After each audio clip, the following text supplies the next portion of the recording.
The interesting thing about cacao is that actually the fruit grows right out of the bark of the tree, as you can see here. And in this video, you'll go on this journey with me to harvest cacao. While I was in Ecuador, I had the opportunity to go with Adrian one day to harvest the fruit. And here I'm zooming in on Noe, his son, who is right behind me. We kind of had like an assembly line going. Essentially, Adrian would harvest the fruit. I would take it and then put it in the basket on my back, and then I would hand it all to Noe, who would then use a machete to cut it open, harvest the little cacao beans, and then carry it in a bucket along the way as we moved through the rows of cacao plants. Some of the fruits were already open because of frugivores, animals that had bitten into it, and so you can just pour out the seeds. And here Adrian is looking for a ripe fruit to hack down. Following behind me is Noe.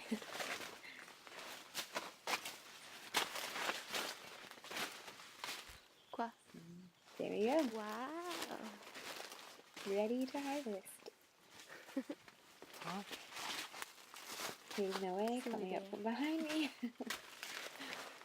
Probably very tired from a long day's trek. Little camera shy. Listo.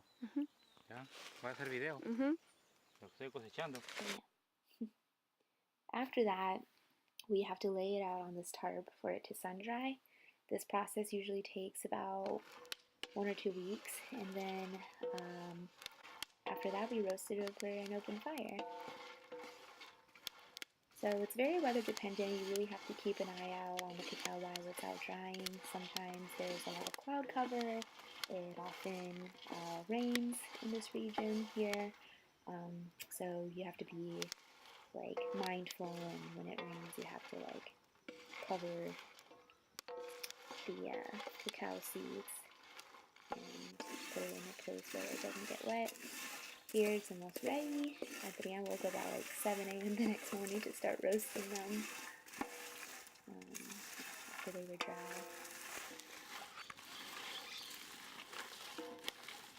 It's really satisfying to watch, honestly. And yeah, you roast it until the shell can come off really easily. The longer you roast it, the more sort of bitter it becomes. So you don't want to overdo it. You don't want to char it all. And here's Adrian. So he would keep roasting different batches of it and bring it up to us. And then Doña Fanny and I would take off all the shells. And here my camera resolution was really not working. This is me and Doña Fanny working through the large pile. This is what it looks like after you peel the shell off. And we put them all in a bin. After that, you have to put it through this tiny little funnel thing, like a couple beans at a time, to grind it. And it turns into this almost peanut buttery paste. And that's essentially like what the cacao butter looks like. And here's me testing my arm strength, attempting to grind it. And Adrian was being very patient with me and trying to put no more than 3 seeds in there. Claro, puedes moler café, también puedes moler en este molino. Maíz, arroz, maní, todo los granos puedes moler. Lots of lactic acid building up in my triceps. Gracias, señor Fanny. ¿Y la novena que quiere comprar es más grande? Es más grande y es eléctrico, ahí no tiene mucha fuerza. Con energía. Eso es lo que quiero. No es demasiado duro para hacer. Queriendo hacer bastante. Pero ¿sabe qué? Ese chocolate tiene una extra ingrediente que es sudor. de sal. Sale más sabroso. Eso. ¿Y cuál falta mejor, este o el que haciendo en Bolivia? Este, claro, porque es hecho con amor Ah, ya. y sudor y lágrimas. Todo eso. Bueno, entonces toca seguir con esto, no hay cómo poner el eléctrico. ¿Todavía estás grabando? Sí. Avisará cuando ya no avance. Ayudarle. Con este ayudaba Y todo. este está saliendo con gracia también. Claro, todo sale ahí. Pues. Es porque está caliente, este así líquido. Pero cuando se enfría está muy como una roca. ¿Qué pasó, mamá? No pasa. Bueno, me voy, Rebeca. Chao, Feliz María. viaje. Gracias. So I got tired pretty quickly, and then Don Mario came and took over. You can tell that he's a lot stronger than me, and he's just doing this with one arm. Doña Fanny is actually preparing a gift. So you take this sort of very moldable chocolate or cacao butter, and you put it into whatever mold that you want it to. So here she's sort of repurposing this cookie container that has all of these sections in it, and she was preparing like a gift here. And another thing that they do is they also use big leaves, and you can imprint the patterns of the leaves onto the chocolate, and then it'll dry, and then you can kind of peel a leaf off, and it creates this pretty pattern, and it also sort of just makes it more easy to carry. So here's the chocolate made with love. Hey guys! So as I'm here sitting in my bedroom reviewing the footage for this video and piecing it together, I thought it would be nice if I shared with you some of my reflections and thoughts, and just left you guys with some messages from yours truly.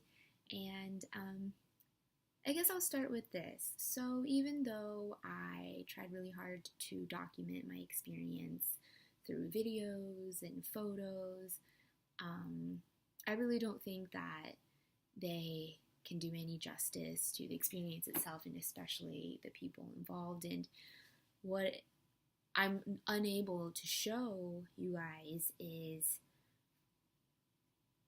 the intensive labor that went into just one harvest, you know? And so I remember that we did this harvest on like a Wednesday or something, and basically right after breakfast we went out and we started harvesting, and I was carrying this like woven basket thing with like straps, and we sort of had this like assembly line going where Adrian would forge ahead with his machete to harvest the cacao. At this point it was already like the sort of tail end of the harvest season, and then, you know, he would leave all of the fruits in a pile for me, or he would like throw them to me, and I would like carry them in my basket until it got too heavy, and then Noe, his son, would follow closely behind me. Those are my emails, and you know, I would, you know, give him the cacao, and he would break them open with his machete, as you saw in the pictures, clean out the seeds into the bucket, and then carry them. So we kind of had like an assembly line going, but it was really hot, very humid, and you know, we're out there for hours, and it's not easy, you know, like it's very physically intensive, and it just really made me appreciate farmers, you know. I think that we oftentimes just think of the end product that we get, you know, that chocolate bar that we buy from the store, you know, but I think what some of us don't think about is, you know, like everything, all of the people who were involved in in the production of this, you know? And so I think it's really important to just remember that and give them some credit and think about the farmers and think about, you know, how they're being compensated. So that's one thing that I want you guys to think about more. And yeah, I don't know. I think that this experience really was just special in that, you know, I realized like how much love and labor and sweat goes into something that I think, you know, we may take for granted, you know. I think for me, those like cups of hot chocolate, especially after having been through all that process, were even more meaningful because, you know, I was with Noe and Adrian and harvesting. Everybody participated in like grinding it slowly. That took many, many hours and days on end. Like from the time of harvesting, you know, there was probably a period of about a week and a half before we were able to even find the time to like roast the cacao. Like we had to leave it out to dry in the sun, and we had to keep taking it in because it kept raining or it wasn't sunny enough. So there's like a long waiting period, you know, and you have to be able to account for that.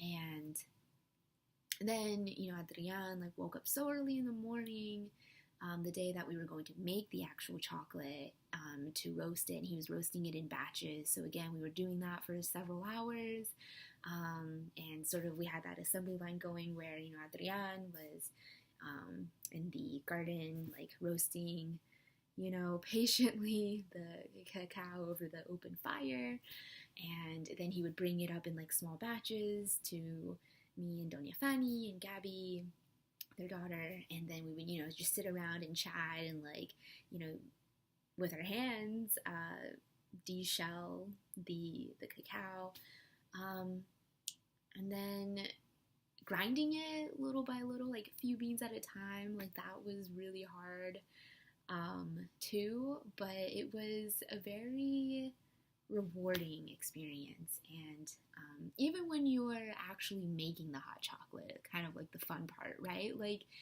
it takes a lot of patience, and there's just so much love and care that goes into making chocolate, you know? Like Doña Fanny would have to like stir the pot to, you know, make sure that the chocolate like gradually melted and, you know, homogenized with the milk and the water that she would add. And, you know, and then at the end, like after all of that work, you know, you're able to sort of like relax and like sit with each other and enjoy that cup of hot chocolate. Like it's just very nice, you know. But I think that from all of this, I really learned to appreciate values of family, of work, of hard work, and it really made me think about questions of, you know, like equity in the global market. So yeah, just wanted to leave you with these reflections, and I hope you enjoyed this video. Right now in New Orleans, it's very cold. It's like 40 something degrees, and I'm really craving that hot chocolate right now. So maybe I'll make some. I still have like a huge tub of it, but it's pretty hard, so I need to like hack away at it. But yes, stay warm, you guys. I hope you enjoyed this video. Bye!